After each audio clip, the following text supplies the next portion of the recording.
নতুন বছরের আগমন। আল্লাহ তাআলা এজন্য মানুষকে বোকা বলেছেন, নির্বোধ বলেছেন, অকৃতজ্ঞ বলেছেন। কারণ কি? সে নিজেকেই নিজে চিনে না।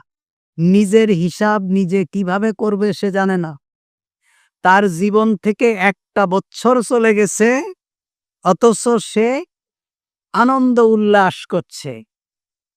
আল্লাহ তাআলা আমাদের যে নির্ধারিত সময় দিয়েছেন, এই সময় থেকে একটা বছর অতিবাহিত হয়ে গেছে। আমি কি করেছি? বিগত বছরে আমার কত ওয়াক্ত সালাত কাজা হয়েছে। আমি বিগত বছরে কয়টা ফকির মিসকিনকে দান করেছি, কত টাকা সাদাকা করেছি, কতটা কল্যাণ করেছি, কয়জন আত্মীয়কে আমি মেহমানদারি করেছি, কটা অভাবগ্রস্ত মানুষকে আমি সহযোগিতা করে